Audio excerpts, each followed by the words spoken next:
Yes. And your statement says, standing outside the pavilion, I heard the president ask Nurdin Haji, the Director General of the National Intelligence Service, if he was holding my son. Nurdin confirmed that indeed he was holding my son, and the president instructed him to release Leslie immediately. In fact, you say the president had joked, why would anyone arrest a young person over the Gen Z demonstrations?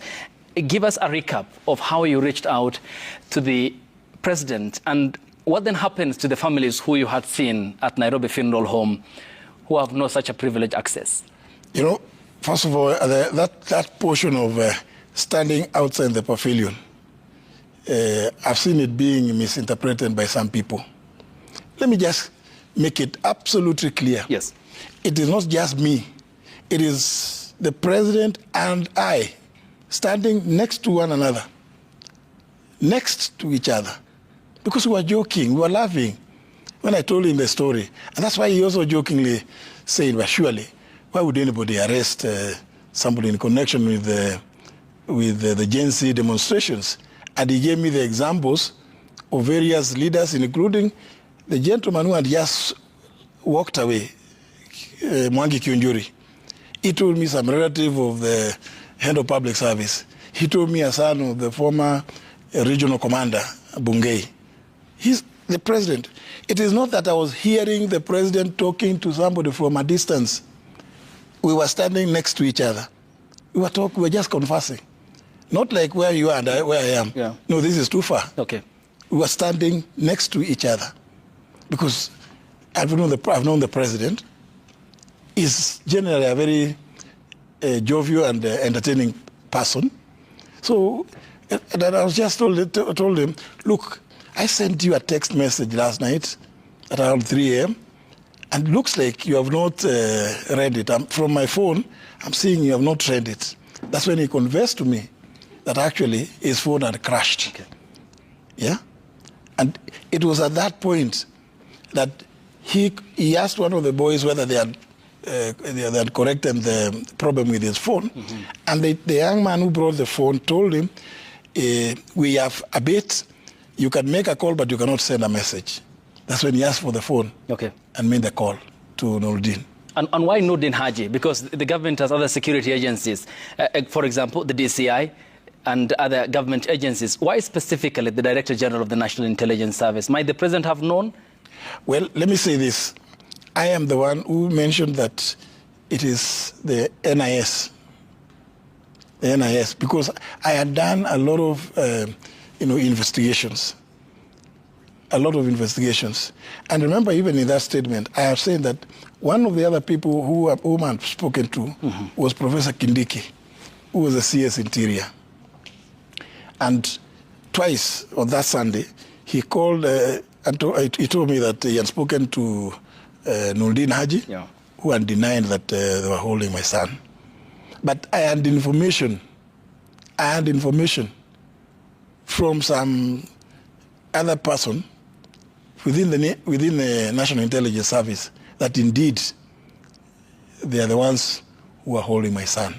And that's why I did not beat about the bush. Yes. And let me say, I'm happy that I did not beat about the bush.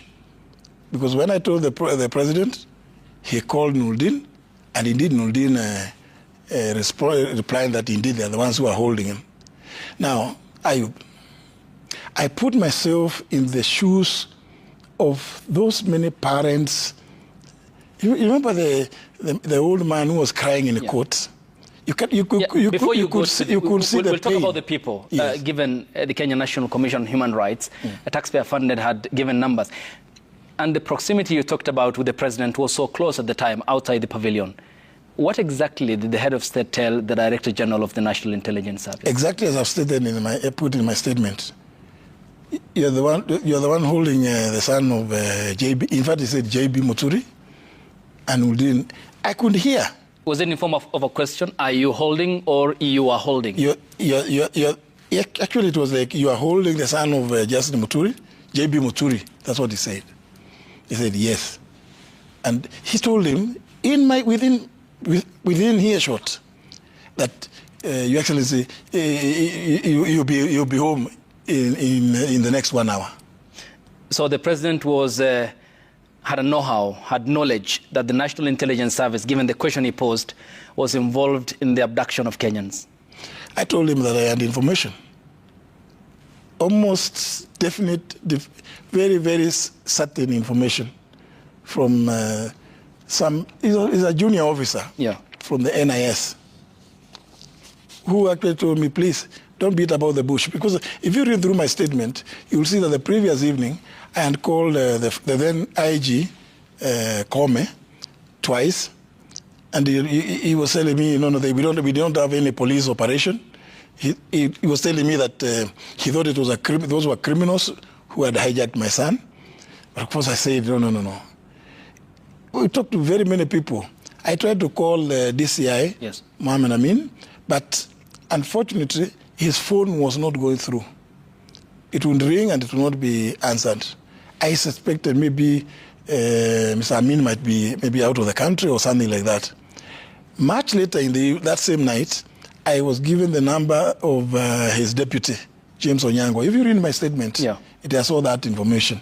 So by the time now in the morning, and even within the night, that's why I called people like Said Kiprotich Mohammed of ATPU.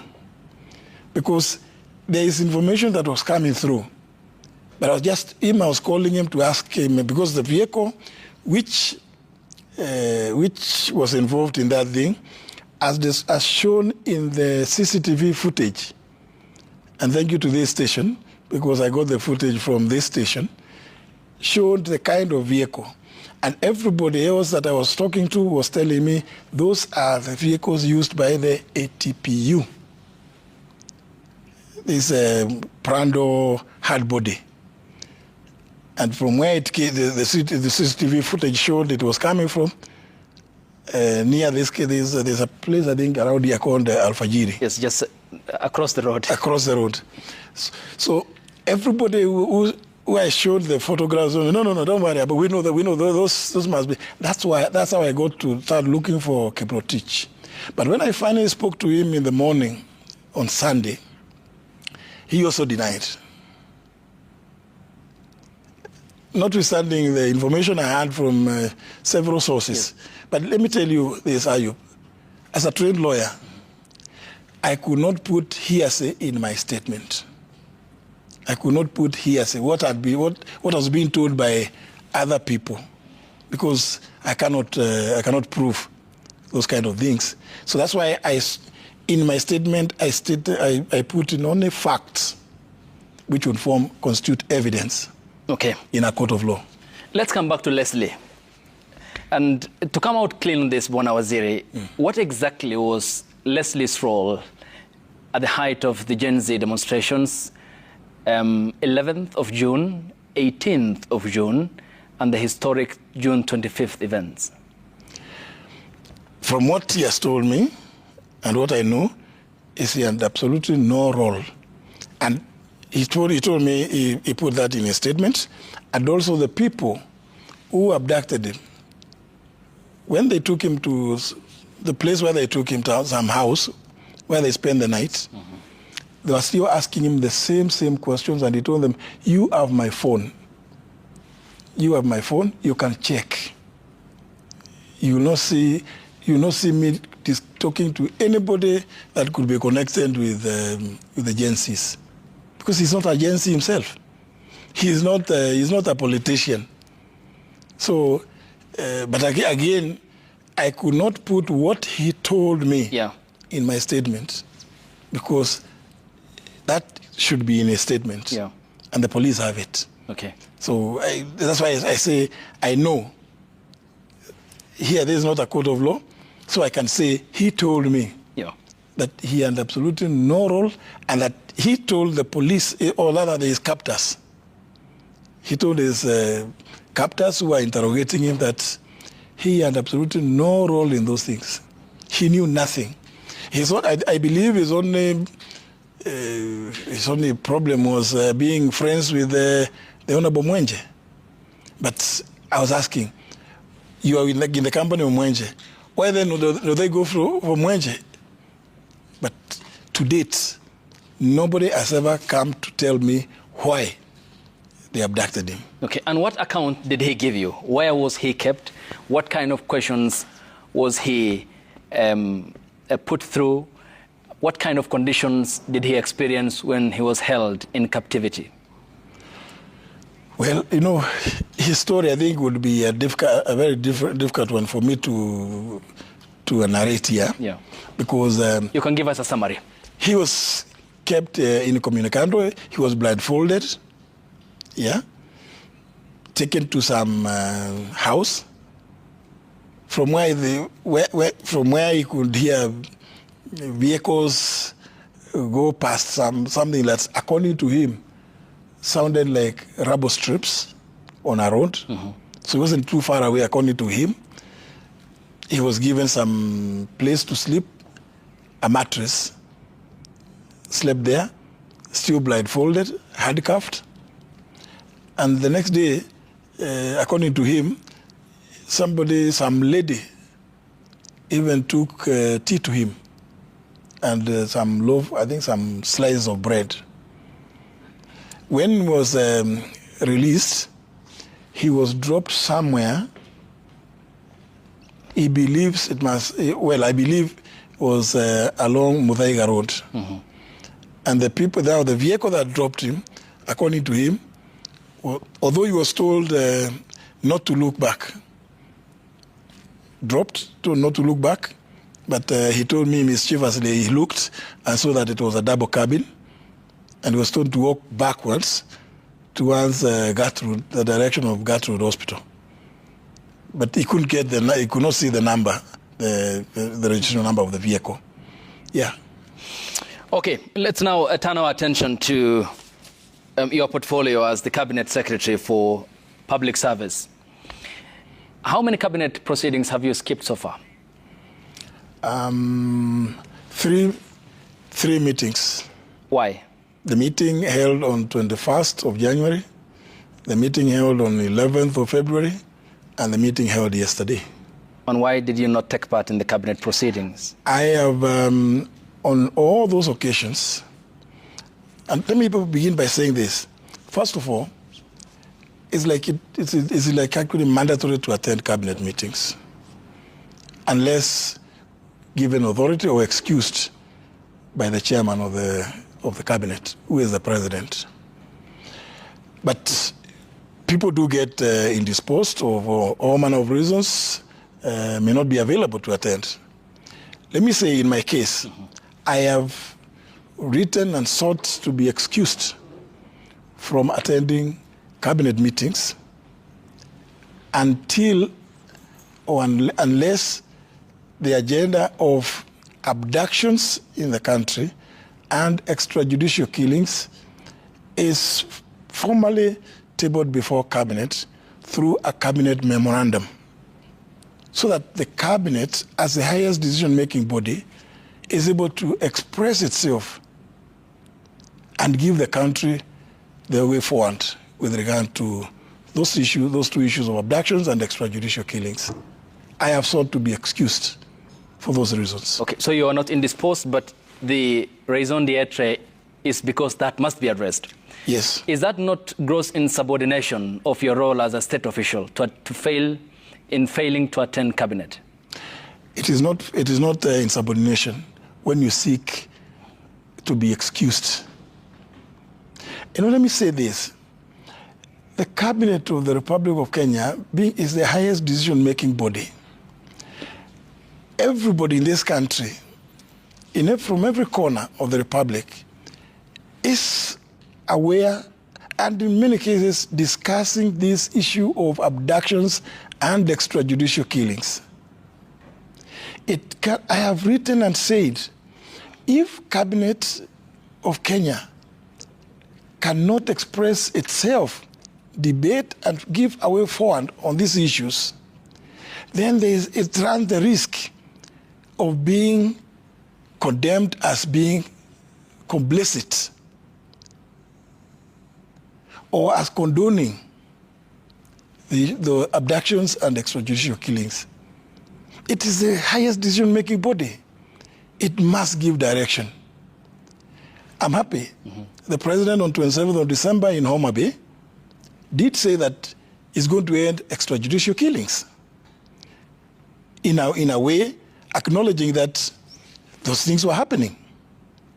What I expected, and I still expect, is that the president now should give direction or instructions, direct the relevant cabinet secretary to prepare a cabinet memorandum detailing those issues, because they are not simple. And you see, failure to discuss this, we run the risk as a country of normalizing these issues. And you never know what could happen. I mean, I just imagine, Ayub, look at what happened, what you have just shown on TV news. What happened after the meeting in Mathare yesterday? The police were nowhere.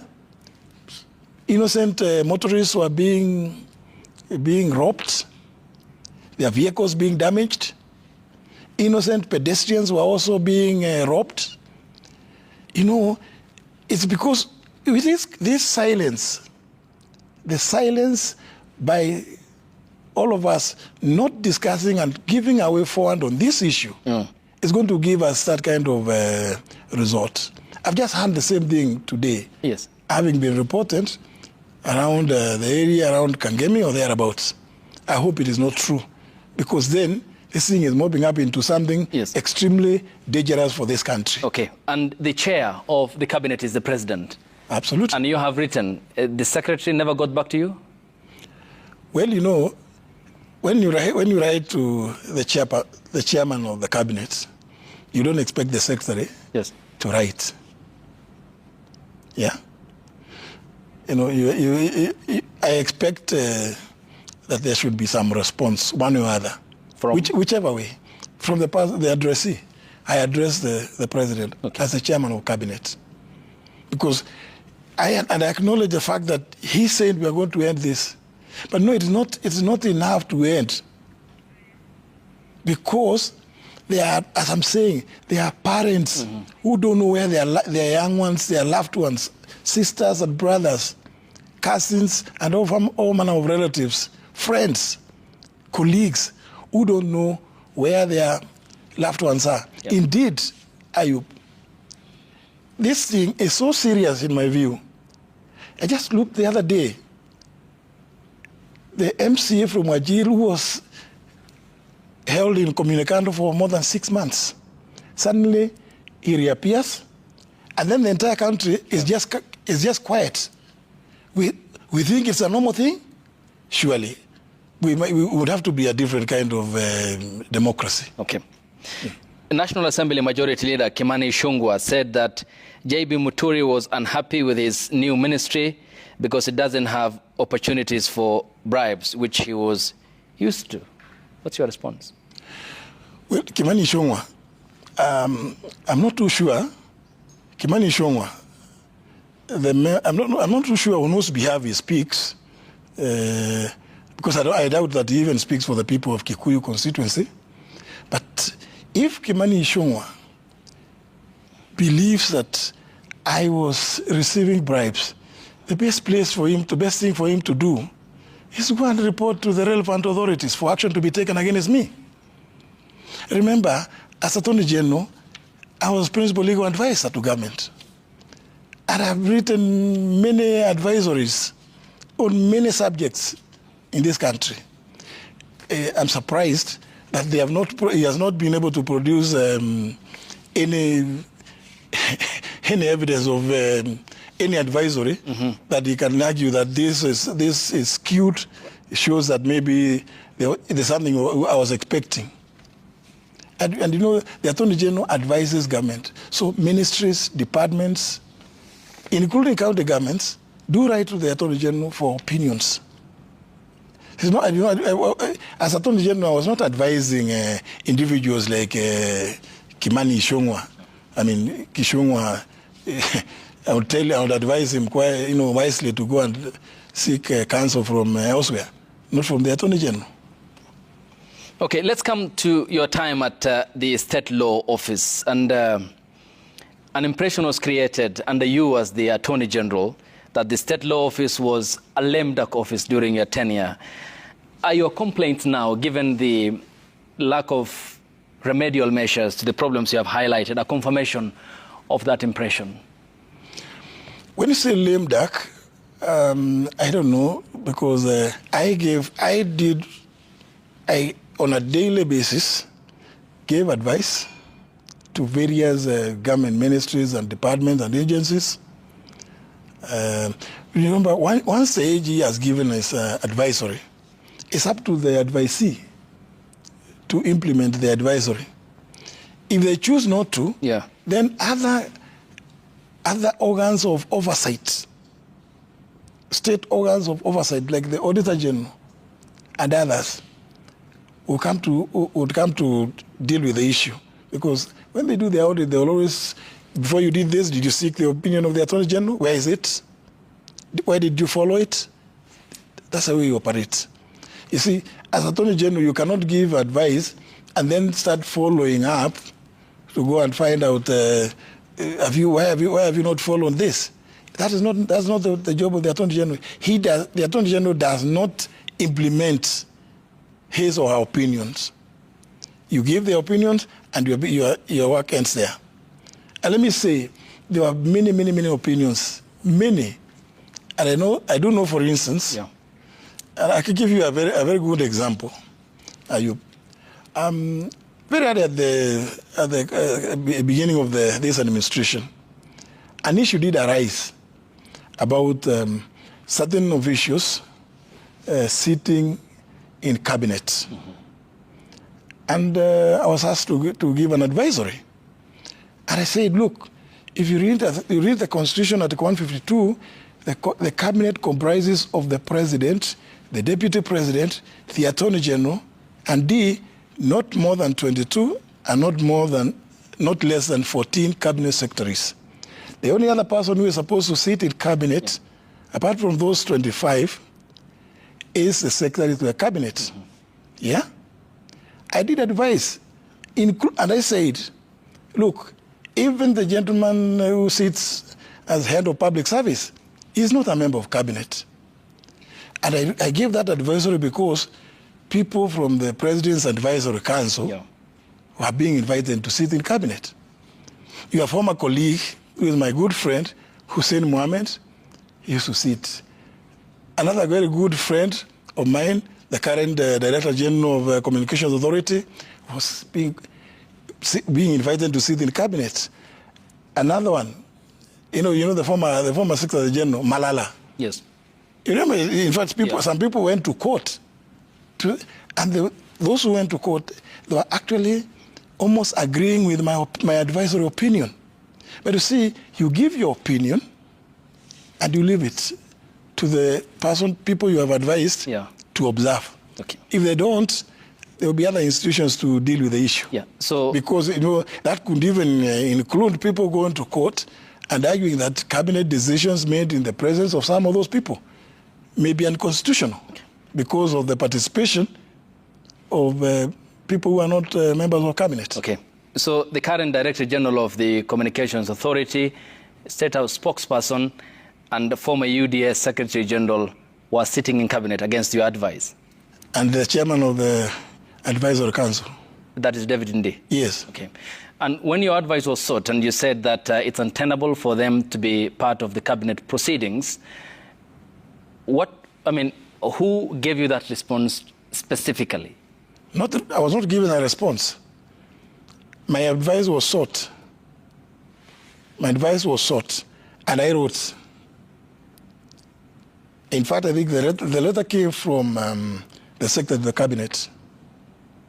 I assumed, my assumption then was that she had been instructed to find out, which I duly gave in accordance with the law and the Constitution. Yeah? Okay. Yeah, so, but I'm just trying to say, once you have given your opinion, and it is within the confines of the law, you don't go to now start asking people, why are you doing this, why are you doing... You expect that they have read your advisory. Okay. And what more advice did you accord and was never heeded or was never followed up? Oh, there are quite a number of instances, but you know, you can even advise people. Yeah. If you look at, for instance, some advice that I wrote to the Ministry of Health around, I think around 23rd or 28th of August 2023, when I saw the cabinet memorandum, which forwarded, I think, 4 bills, the primary health data, some data, those 4 laws. Yeah. First of all, I pointed out that we had not received any drafting instructions about those bills.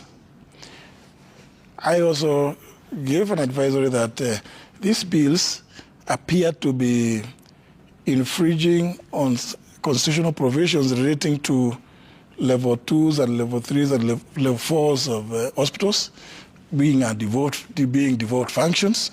I mean, so I pointed out quite a number of issues in that, and but of course, because we saw bills, we wondered where did they come from, who drafted these bills.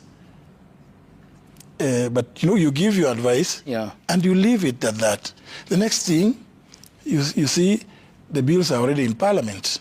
They're being discussed. And if you recall, Ayub, I remember, I'm a very ardent, viewer of Citizen TV. I remember seeing governors raising issues with those bills. In fact, specifically, I remember the then vice chairman of the health committee of the Council of Governors, Governor Muturi Njuki. I saw him on TV raising a lot of issues, and several other governors. But I said, well, I had given my advice, so you leave the rest to the other institutions to deal with it, including mounting court challenges. All right. So you're talking about the Social Health Authority. That and those others. There was one that created that, and there was another one about it. There were 4 bills. Yeah, the 4 bills that the enabling legislation, which was signed into law on the 19th of October 2020. Yet I firmly believe that as we campaigned, the issue of universal health care was an important one. I still believe it is. That indeed, government should strive and ensure that we provide it to citizens. Yeah. But of course, you have to also do it within the confines of the law. That's all I was arguing. Yeah.